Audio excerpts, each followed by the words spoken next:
Hello and welcome to the Michael Waterman radio show AfterParty. I'm Rebecca Caines. I am the curator lead artist for the Multiplay project, a national art project exploring improvisation and digital strategies. While we're just letting folks join in, we just want to say this is the second week. We're very happy to have Michael back, and my co-host is Yujie, and we'll reintroduce ourselves for folks who are watching this for the first time in just a second. Hopefully you've been listening to Michael's radio show on CJTR FM, either online or locally here in Regina, Saskatchewan in Canada. Michael is doing an artist residency with CJTR and playing his radio show 4 weeks in April. So this is our second talkback after party, and we've got one more next week. So make sure you spread the word. And the CJTR Plein Air Artist Residency is a really fantastic opportunity for artists to be involved in community radio and share their work in different ways. And we'll talk a little bit more about it as we go through the show. But we want to thank, right up before I forget, Amber Goodwin at CJTR for helping link Michael Waterman and the Multiplay project to the Plein Air residency. So let's introduce ourselves. Maybe you can tell us again who you are and what you've been up to, Michael. I'm Michael Waterman. I'm an artist who works with sound and visual material. I make sound installations, but I also do a lot of work with radio, both experimental content to be broadcast on a variety of radio stations, but also more recently I've been interested in the physical phenomenon of radio and have developed a number of pirate radio projects that take radio out of there, even further out of the conventional structure that we expect from radio. Great. And I'm here with Yujie, who's a digital artist who also works with sound. Can you tell us a little bit about your work? Hi, I'm Yujie. I'm a new media artist, and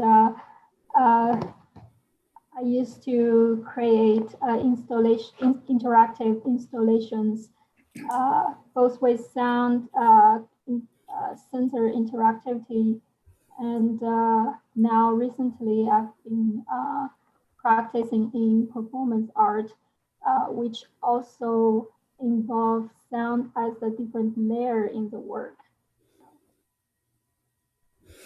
Great. And I'm Rebecca Caines. I'm a community-based, socially engaged artist who works with sound and performance, a lot of acoustic recording work, multi-channel sound, soundscape work, and most of my work is multidisciplinary and collaborative, which is what brought me to work with the Multiplay project. So I just wanted to tell you a little bit more about the residency now that we have a few folks joined in. So the Plein Air residency has been set up to explore what happens when radio is considered a creative space similar to a laboratory, a studio, or a venue, supporting expression and experimentation. So Plein Air is an artist in residence program on 91.3 FM CJTR, Regina Community Radio. And every month the program features a different local artist, DJ, musician, band, or community member as a guest host who programs a month's worth of live, or in this case, pre-recorded weekly radio shows. And you can find out more about the residency if you're interested in being involved or finding out who's coming up at cjtr.ca. So, Michael, tell us a little bit about what we were listening to on the radio. Well, it's interesting. It is indeed pre-recorded, but it's a pre-recorded live performance. I have been doing a weekly radio show now for 22 years called the Manisher Carcano Radio Hour. And what I have been doing for this residency is simply editing down each week's show to a kind of a distilled version of the weekly show that we broadcast on CHMR in St. John's and CFRU in Guelph.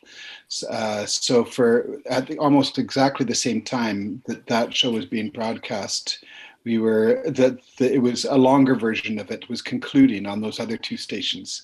So what I've been doing for the residency is really by editing out an hour's worth of the material that has been improvised live on, and I'll get to how that's improvised in a minute, it really is moving away from a live performance and more into a kind of a composed, or at least a sculptural object that has been kind of, molded to an extensive degree.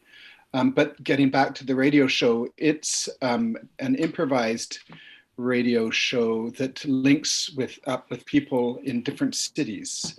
And we've been, even from when we started 22 years ago, there were 3 of us in 3 different cities. At the time, I was living in Peterborough, and then the second really happening was linking to us from Los Angeles, and Gogo Godot was linking to us from Winnipeg. Over the years, the numbers have expanded and contracted and expanded. And right now, during this time of social isolation, we've actually been having, our numbers have been fairly high, fairly large, except for actually the last week's episode that we listened to just listened to, but we still have between 4 and a dozen people each week. And it's completely improvised. Anybody who wants to can join the jam, and anything sounds that they contribute are welcome. We try to remove any kind of restrictions as to what people will do. And I used to, up until about 1.5 years ago, I used to broadcast live. I was in the radio station doing this. 1.5 years ago, I moved to Ottawa, and I haven't yet connected with a campus community radio show that would fit the same timeline that we've established over the years. And so what we've been doing recently is to record next week's show at the same time that this week's show is being broadcast, or the previous week's. So that's what we were listening to in the last hour. Great. I'm very happy this week that we're in your studio. You said you would show us a little bit around, because you would do radio work, also sound art and visual art. And so this is, I think, your beginning of building your new studio in Ottawa. Tell us what you've got around you there. Well, it is a bit of a temporary studio, because we're just renting this place, but and I had to contract my practice considerably moving here. I have 3 rooms in the basement of a house that we're renting that are my studio space. And I'm not going to take you through all the rooms, but I will show you what I have in this room, which is my radio broadcast / circuit buildings, electronic room. The other rooms are more larger construction rooms. And so I just hold up my laptop and go around. I bought these bookshelves at IKEA to house my many different components and things that I have all organized. So I'm just kind of panning around. Behind me, this is usually my soldering table, but as you can see, I have some vinyl spread out right now. This is where I actually do the building, and I have a nice light here. Whoops, with a magnifying thing for helps. But then since behind me, where I was just sitting, is where I do my radio show. Every kind of surface becomes part of the show, also proving that really I'm spending more time doing the radio show these days than building circuits. I could talk you through some of the gear if you want. Sure, sounds great. It's so great to see your space. You're very organized. I'm so impressed. Well, it's kind of organized chaos. We over here is an old turntable I've had for 30 years. It was a Baycrest, portable turntable that had a built-in speaker that I got at a thrift store for $5 back in the early 80s. Nice. The reason it's painted like this is because it was part of a sculpture I did way back in those days too. It was the audio component, but I use it still. I'll often use it by. It has a neutral function, so you can put it in neutral and then play it by go reverse or play it with, basically you can scratch it any way you want, and so it's good for looping. things. I play it by putting a mic up to the speakers. I don't have a line out of.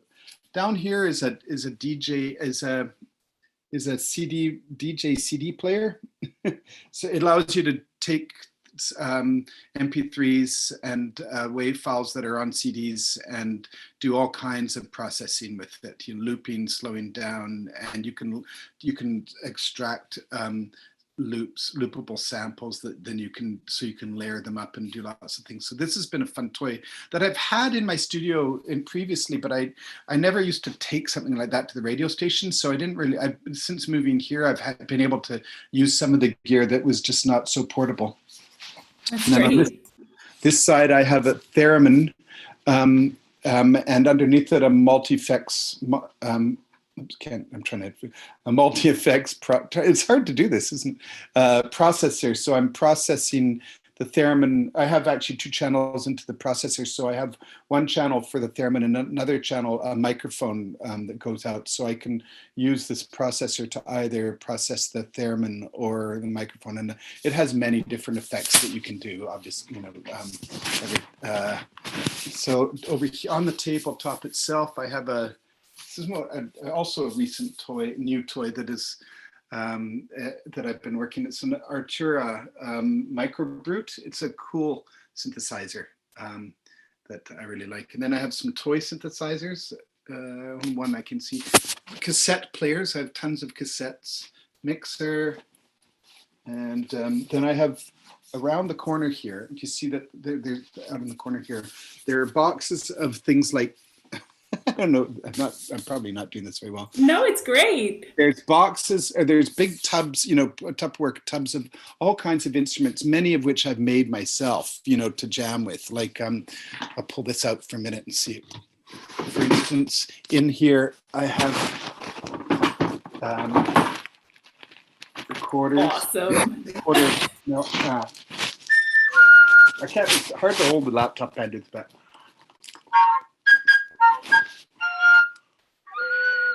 Anyway, that kind of thing. Fantastic.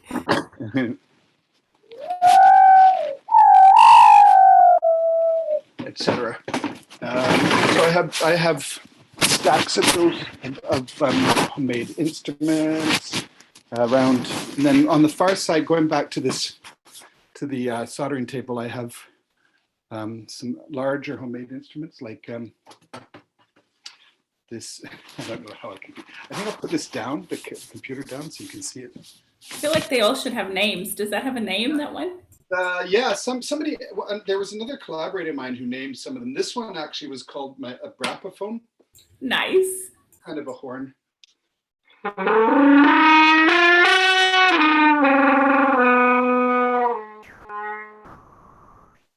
And of course, processed. The possibilities are endless.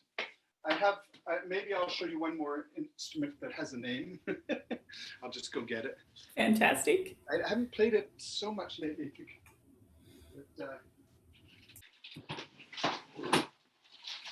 This one is called the hinge guitar. It's so beautiful. And so what I did, it started off quite a while ago. Again, it's an evolving instrument, started off as just a thrift store acoustic guitar that wasn't very good, didn't have good quality.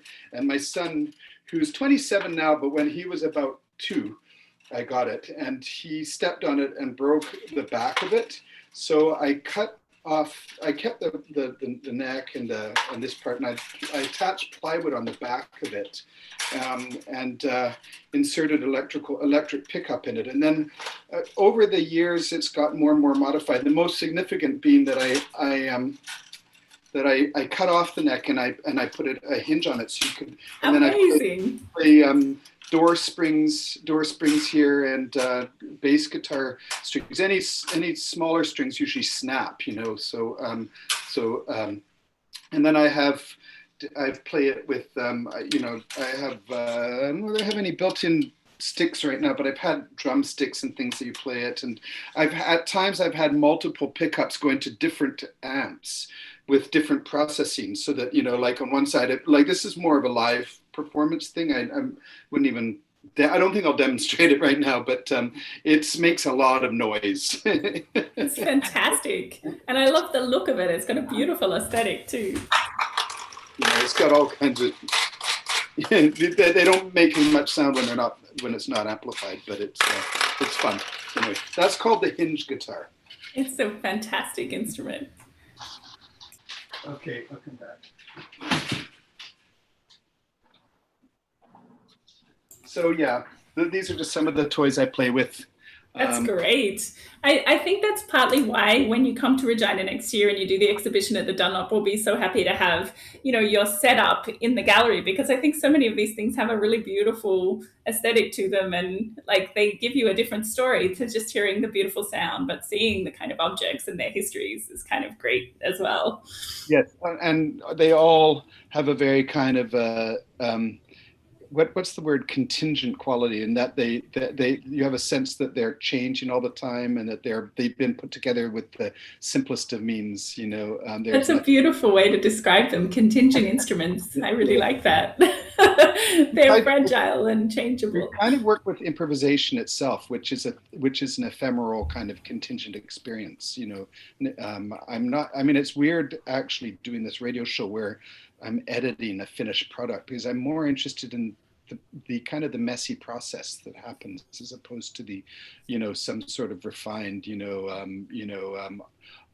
object to look at, I think that's something we all share in the Multiplay project, is we're all improvisers of different kinds, and that kind of interest in those moments where things come together that are uncertain and able to change, I think is something that drives quite a few of us.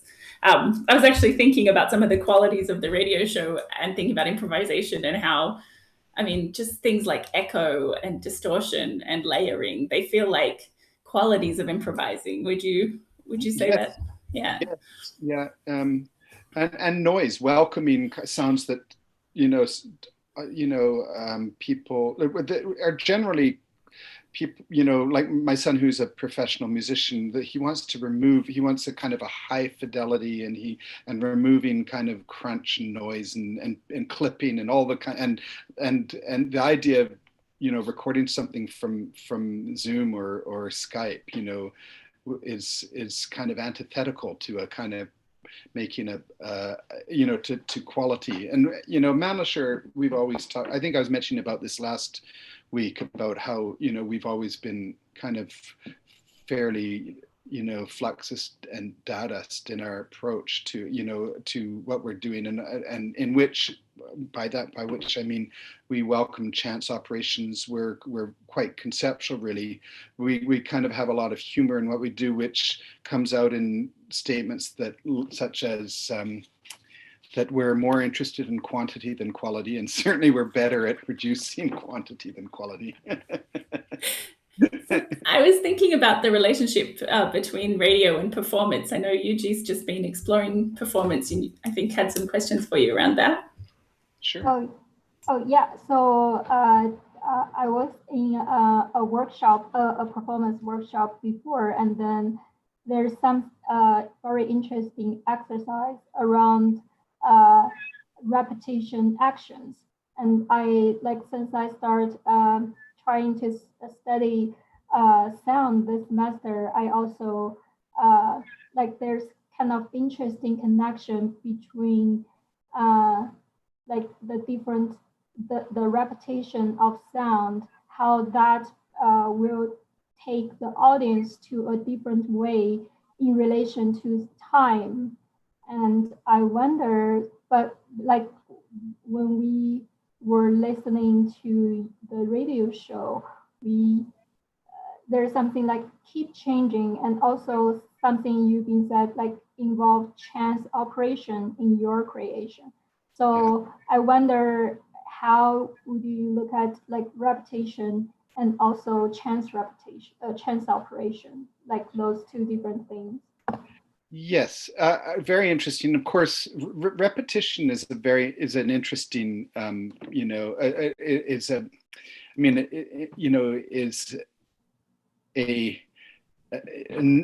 I think a necessary feature of any time-based art. You repeat, and maybe change too, but you can only change from something that you've established. And so, so kind of slow, gradual evolution is well, for me, is an interesting way of kind of, parceling out the time that a performance is, or an improvisation. And the way we use it, Manlasher Carcano uses repetition, is kind of like we do with almost, with almost everything we do, and that is we kind of really probe what the acceptable limits and hope to push beyond it. So on some level, there are times when we will repeat things way beyond the boredom level. We'll just keep repeating something. We did, for instance, one episode of our show, which is 2 hours. We decided to do that, take that song, "Take It to the Limit one more time, na na na, take it to the limit." And we did a 2-hour version of that, where we repeated it over and over again. We embellished it because we got bored, but it was very rigorous and probably very annoying to anybody who's actually listened to it. And also we'll, for instance, my record player I showed you earlier on, I'll put a record on a loop, and it will be a background, repetitive feature.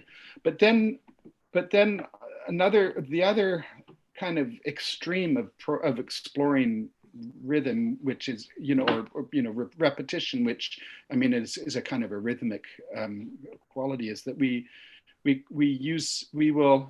will thwart any kind of conventional rhythms. So if there's a beat, then we won't let it stay for very long. We'll slow it down, speed it up. We'll change it. We defy kind of conventional ways of adopting rhythm, and I mean, and I guess in that case, repetitive percussion sounds. We definitely, it'd be very hard to annotate a performance of Manlasher based on put it in a score, because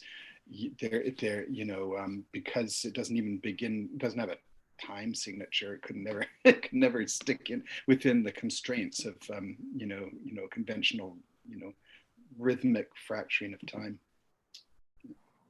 Yeah, so what you just said, the exercise you did, like just repeat one sentence again and again for 2 hours, there's something, so the exercise I mentioned in the performance art workshop. So what we did is we were choosing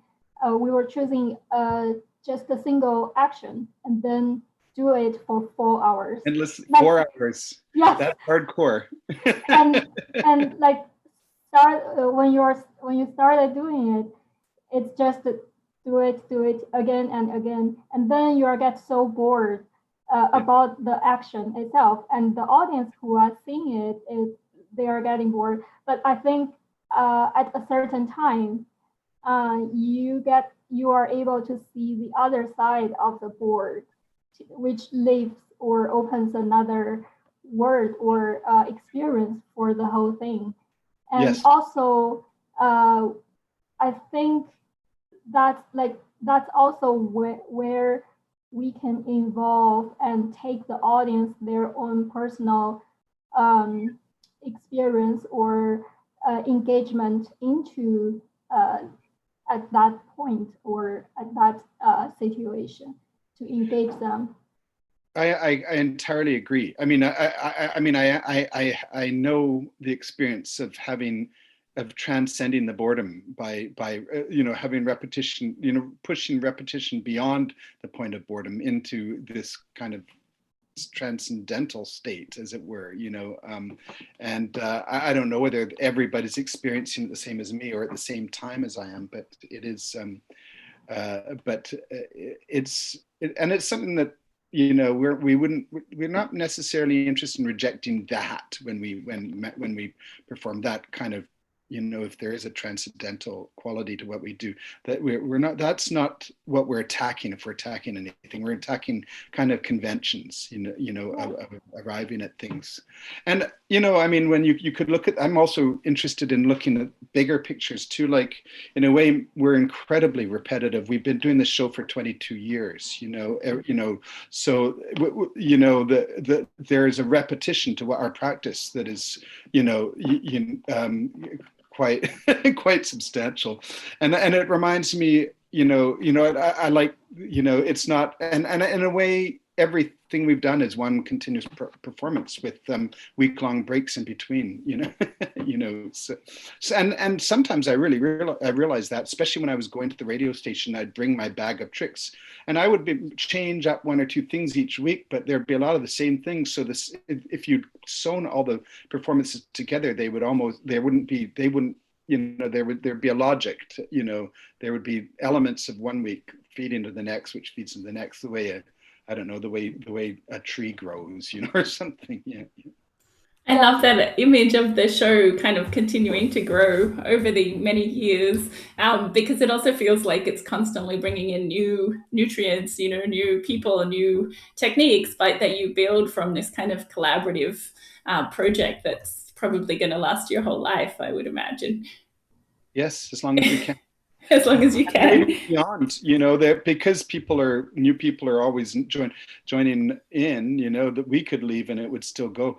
And there are improvising collaborations that I've been part of that I haven't been involved with in years, and yet still continue. So I kind of like the idea of, planting something and just letting it run its course that is something bigger than any individual, So we promised people that we would talk a little bit about some of your other projects too that have involved radio that are outside Mannlicher. And I will never forget the image of you with a bicycle and a radio tower. I don't know which project that was. Yeah, that was a piece that I did around 2014, somewhere around there. Anyway, it was part of a residency of artists from across Canada that came to the island of Pictou Island off the Nova Scotia, between Nova Scotia and PEI. And for a week, it was all artists whose practice in some way involved walking. And it was a walking related residency. And for that, I actually made a mobile pirate radio station that was attached to I built a whole kind of carriage that I would push down so Pictou Island has one road that goes the whole length of the island. I think it's about 5 miles, maybe longer, from one end to the other. And so each day I would walk the radio station from one end of the island to the other and back. And the locals would come by in their cars that they never walked, but it was all us strange artists that were walking everywhere. They have these crazy kind of contraption cars that because there's not a lot of there's not rules. I mean there isn't a police officer on the island or anything like that. Most of the people, it's only a summer residence, but they okay, so I'm digressing. They would come up and they would talk to me, and I would invite them to be on, go on the air and broadcast, and they would chat, and then they would drive to the end of the island to see, to listen to it and test the range. And the range of my transmitter was easily covered the whole island. So that when they realized that, then they started kind of interacting with it and sending messages to friends in different parts. And then one person had some property that had a little cliff overhanging, looking at the mainland, and they had a friend who was about 20 miles on the mainland down shore, and she had me position my mobile pirate radio right on the edge of their cliff and broadcast, and their friends were able to hear it 20 miles away on the mainland Nova Scotia. So there were all kinds of things that we did. I basically created this a radio station that it broadcast, and it was solar powered also. So I had it's these solar panels that would come out to it as you're walking down. And the interesting thing is that the one road was also the landing strip. A plane would come every week to deliver mail and other things, and so I had to time my walks not so as not to interfere with the landing of the weekly plane on this island. And that's brilliant. You have to actually make sure you weren't taken out by a plane. There's a great shot of me pushing my radio, and the tower is maybe 15 feet high. It wasn't a huge tower, but it's big enough to look quite unusual.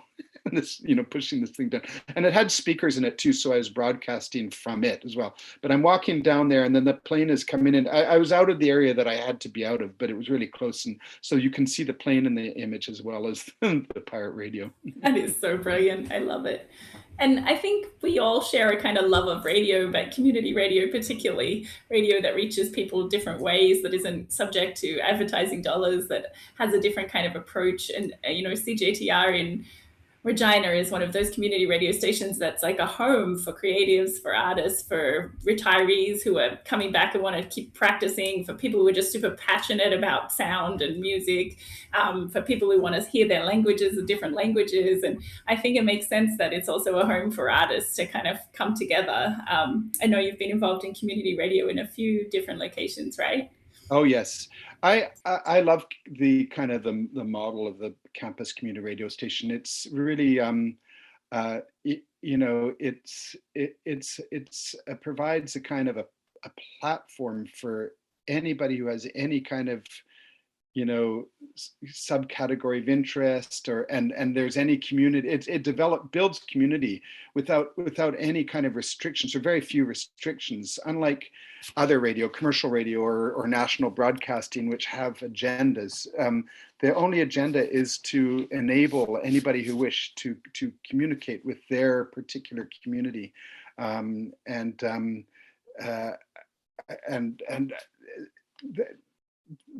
this is why I was drawn to it, and ultimately why it got me interested in radio in a much broader way. But campus community radio was fit the kind of things that Manlish or Carcano were interested in anyway. The kind of almost anarchistic approach. Although even campus community radio stations have some rules necessarily, and so I'm interested in that's what eventually one of the reasons why I got into pirate radio, so I wasn't limited by things like a fixed location. Pirate radio you can take anywhere. The times, the schedule, that you have to abide by the schedule that's created. You have to show up and do your show at the time that you said you would. Whereas, again, on pirate radio, you don't need to do that. And also that you can, when you have a physical pirate radio, then you get a sense of the physical aspect of radio, which it's unlike the internet. It has it's this invisible physical bubble around the transmission antenna that has a range. And I find it really interesting. I've done this a lot, is set up a broadcast and then mapped the actual range that is being broadcast. And it's not a nice, neat circle either. It's affected by the geography of the space. And so you get interesting shapes that have been determined just by walking the periphery of the broadcast. We're involved in a project in Saskatoon, I think, that was using was it AKA residency or? Yes, I did a radio project at AKA for their Sounds Like audio art festival. The first year they did it, and I did a walking radio show where I broadcast a walking tour that went on spirals, for increasingly larger spirals around the gallery. And people would be listening to the instructions and following where I went. And I'd embedded some of my homemade instruments along the way, and periodically I'd have them discover them, behind a dumpster or whatever. And they were accumulating these instruments so that by the time, we were well into it, everybody had an instrument, and I was getting them to jam along to, at certain points perform, and it culminated in them walking right through the farmer's market, making a huge racket. Fantastic. The problem is, the day that I broadcasted, it rained. It started raining halfway through it, so it put a damper on it. But it was still there was still about 20 people that did it, I think. And I was broadcasting from the top of AKA, from their roof. That's where I had my antenna. That's great. And also you've done radio as part of your visual art, sound art installations as well. Is that true? Or is it all only in performance? Yes. A number of installations. I did one, I actually, as part of a group show at the Rooms, the Provincial Museum in St. John's, Newfoundland, the show was called Folklore and Other Panics. And it was really kind of examining the influence of folk practices in contemporary art, and so there was many different. It was a fairly large group show, but I was invited to contribute something along the lines of my interest in radio, and so I actually built a radio, this kind of fantasy, radio station that I might have had. It had kind of a feeling of some kind of childhood tree fort that was incredibly decked out, with, I had it stuffed full of, I had a old 70s style mixer, big console, and all kinds of things like cassette players, 8-track players, tone generators, a number of things, and then the space was also full of maybe, I think it was maybe 500 vinyl records, there was cassettes, there was, a filing cabinet full of cassettes. I didn't show that either, by the way, I look over it. And then it was built, it's a building that was built, a small, like kind of in room-like little space that was built in the gallery. And then above it, I had a projection of my pirate flag that you could see in the dark space above, which, I mean, I had originally wanted to actually do a live broadcast put the antenna on top of the Rooms, because anybody who's been to St. John's knows that the Rooms is the highest location in St. John's. I would have been able to cover the entire city, I think. But I ran into bureaucratic and legal complications. I was permitted to do a small micro broadcast within the gallery, and so there were radios that people could take and listen. So the idea is the gallery goer could go into the little radio station and play with all this stuff. They could make their own broadcasts. There's microphones. There's and any number of things to broadcast. But then alternatively they could take one of these portable radios and go anywhere in the museum and still listen to the radio show, the radio broadcast that was happening. That's fantastic. I love the idea of radio being part of the visual and the sonic and the performative, like the radio activity being a kind of part of the performance, but also the kind of objects and ephemera and like the reality of the wires and the, like you said, the size of the broadcast, the kind of physical reality of radio being with us in these spaces. It's more than just an audio or listening experience. There's all kinds of physical sensations, smells, with the old vinyl and visual and the colors and I mean, the record covers are great things to look at, yeah. Just because we've had a few people join us, if you're just joining us, thanks for coming and listening to the After Party Talkback with Michael Waterman, who is the plein air artist in residence with CJTR FM in Regina, Saskatchewan. And this Talkback is part of the Multiplay project, which is an international examination of improvisation and how we can explore digital strategies to help people understand improvising artists and the weird and wonderful things that we do. And I'm here with Yujie, digital artist, and Michael Waterman. Thanks for joining us. I know, Michael, that we also had been talking last week a little bit about the kind of medium of radio as an instrument. And Yujie and I were talking about, the difference between kind of short pieces and these longer kind of broadcasts. And I think she had a question around that. Mm-hmm. Go ahead. Oh, yeah, thanks.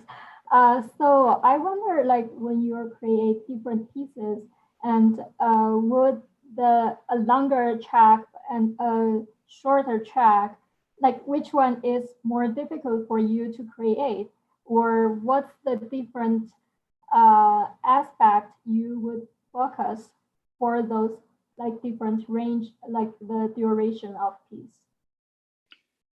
So when you're talking about longer and shorter broadcasts, you're talking about, for instance, the regular 2-hour Manisher performance, as opposed to, I guess I'm not completely sure of the question, because yeah.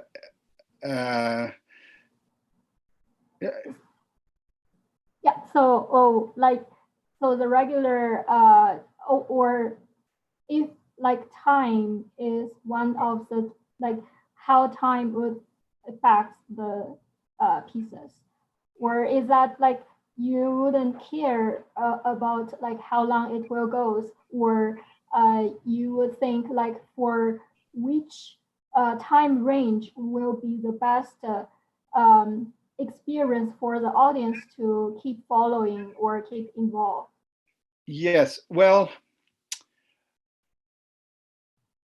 for Manlisher Carcano, we don't concern ourselves unduly with the audience. It's more about ourselves anyway. But this is, again, it's one of our, unconventional approaches, is, to what we do, is that really we're more interested in the kind of the conversation that we're having amongst ourselves. And it's an improvisation.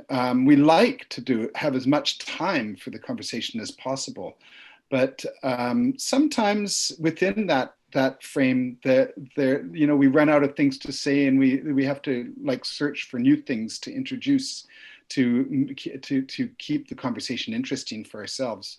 When we're improvising, I think the best analogy is a conversation, and there are problems when there are too many people joining us, because in a conversation, if you have too many people joining, you have to spend more time listening and stepping back, and not, in order for everybody to have a say. So when I start thinking about the listener is usually in projects that are that are not Manlisher so much. They're more kind of some of these radio projects that I've done, but I'm influenced so much by the work that I do with Manlisher Carcano that that my other performances tend to be kind of open-ended also, as it were. The difference is when I'm editing the work after the fact, like for that I've been doing for the last year and a half. I've been editing our weekly radio show to send to CHMR in St. John's. But then in addition to that, for this residency, I've been editing down considerably. And so I have very different considerations. It's true. I'm obviously much more conscious about what the listener is going to hear. And I am less likely to, inflict, kind of, really tedious and, especially since I have the luxury of cutting out a whole hour's worth of material. It's just deciding what I'll do with that. But yeah, I think my consideration, I think maybe the time issue, the question you're asking is really how many concessions I might make for an audience, and I think it changes depending on the situation. I was just thinking about in a radio show how, it's both a full work, the whole show, and it's a whole bunch of little pieces often that you're putting together if you're, DJing a bunch of music, or you're putting together poetry and plays and music, whatever.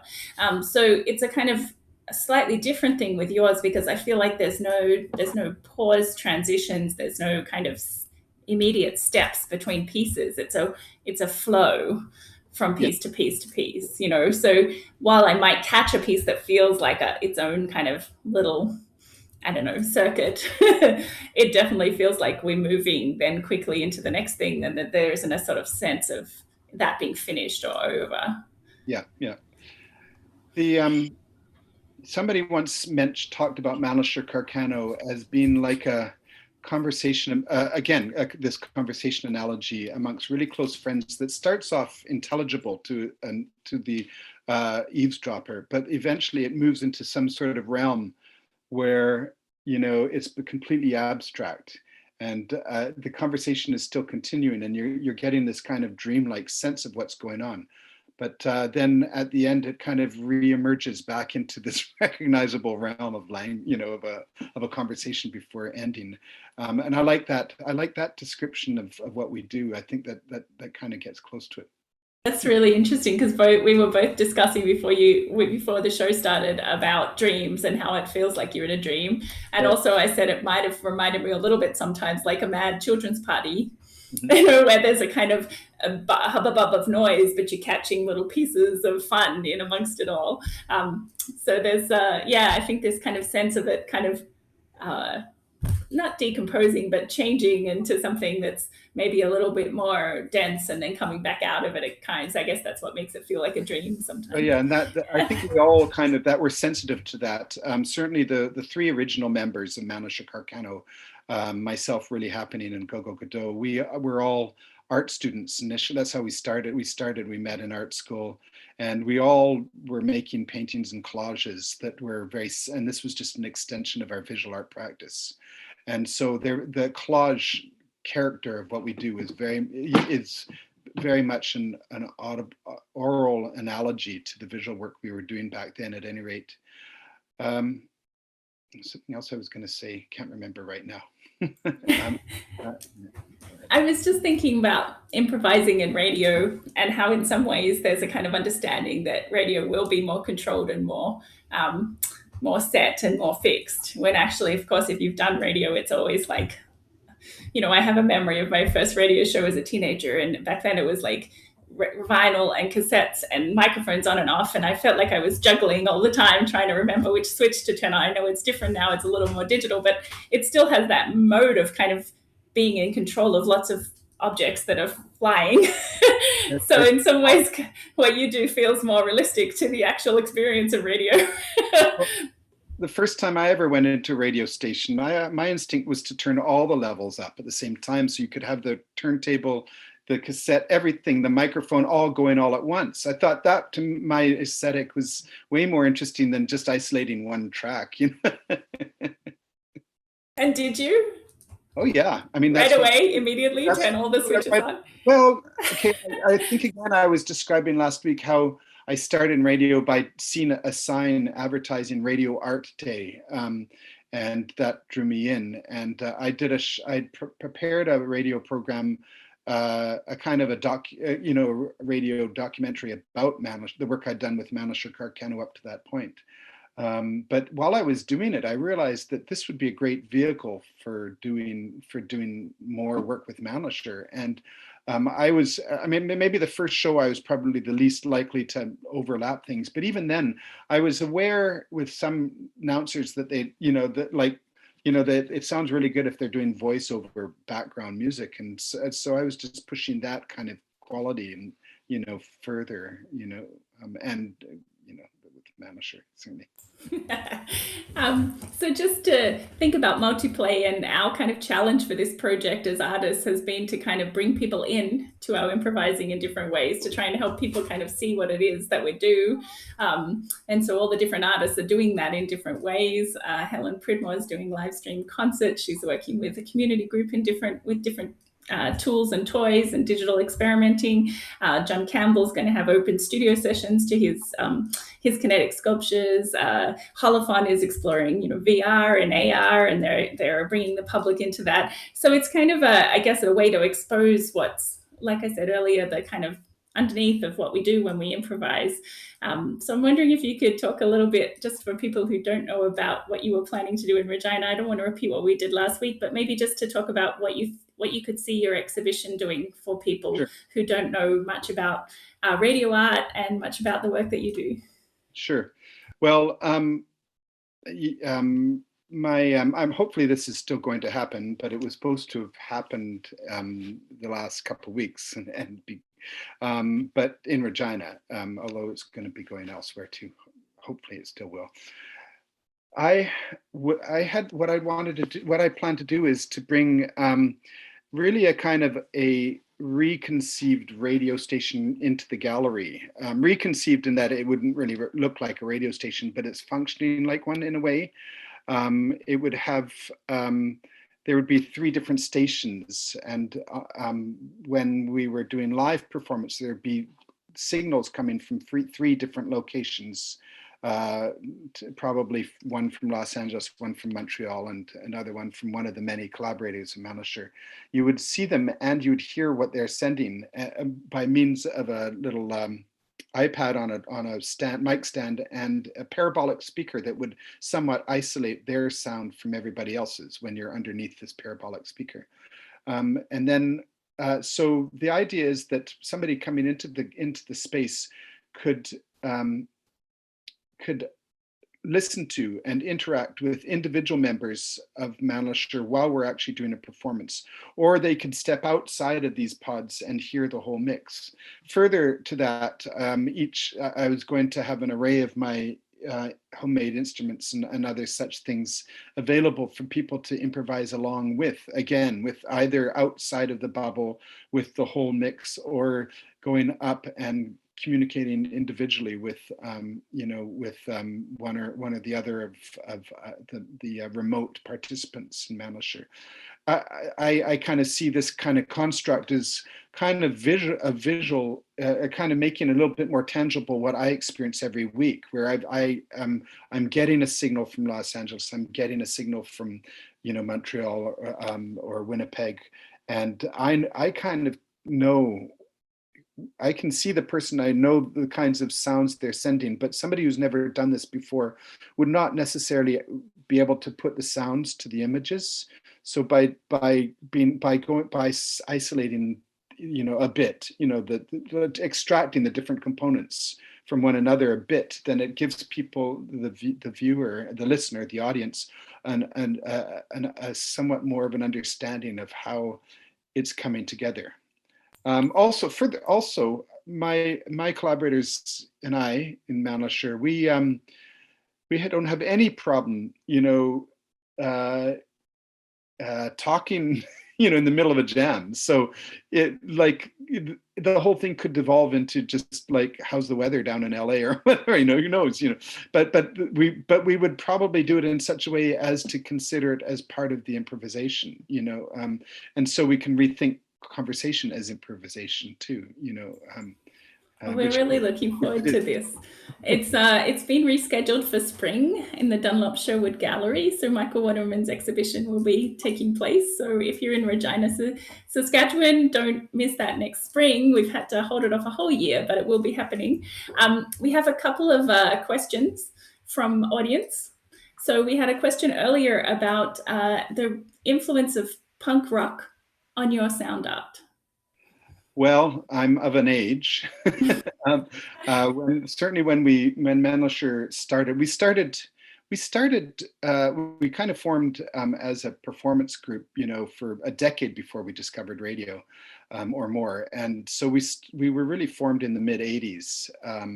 And we're very much influenced by punk rock and post-punk experimental music. And our name itself, Manisher Carcano, was really a kind of a tongue-in-cheek response to some of the unpronounceable sounding German industrial post-punk, bands that were coming out at the time. But the aesthetic itself, we were kind of, we were nurtured on it. It's funny because my personal music, as opposed to the collective group, my musical tastes are mostly influenced by cassette mixtapes that the other members, Really Happening Go-Go, gave me, because they are both and also Rock Hill more recently, are incredible kind of cultural hounds. They absorb massive amounts of information and thrive on it.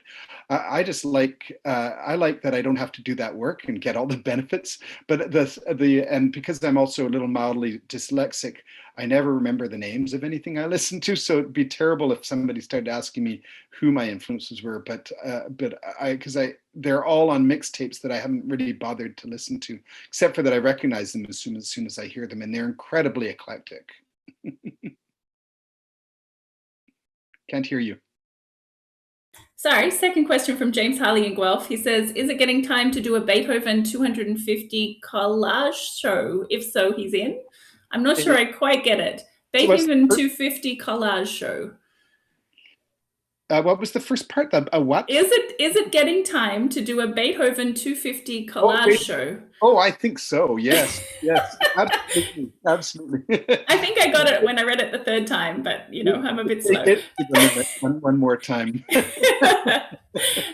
We've also got some of our Multiplay folks listening in right now, which is great. So I had a question for you, Michael, about whether next week we might be able to have a few guests on this talkback show, and whether we might be able to have a little bit of an improvisation. What do you think? Sure. I'll see who's available, but I'm hoping that we can get a few of the Multiplay folks to come in, and maybe other members of Malasher too might be available. If that, I think that'd be great. So I feel like we could do the first part as a bit of a talkback, and then we could experiment. Okay, to celebrate. Great. I'll be back in this space again downstairs, and it's not very hard to just put my computer up to it and go. That'd be great. So I want to take this opportunity to thank the Canada Council for the Arts, who is funding our Multiplay project through the Digital Strategies Fund.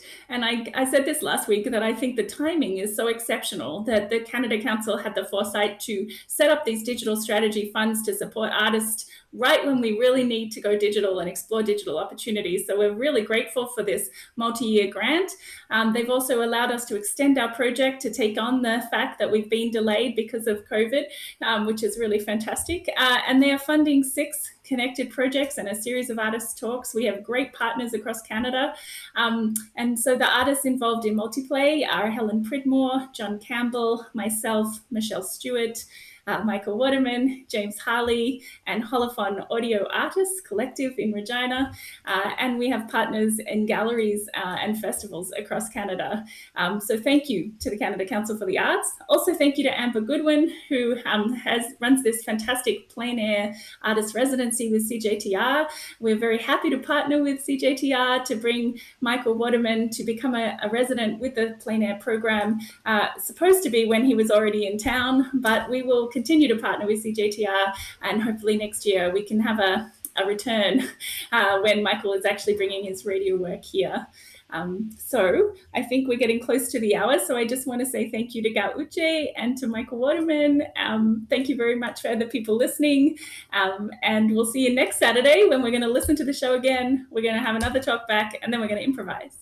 Okay, good. Okay. Thank you. Bye-bye. Bye, everyone. Bye.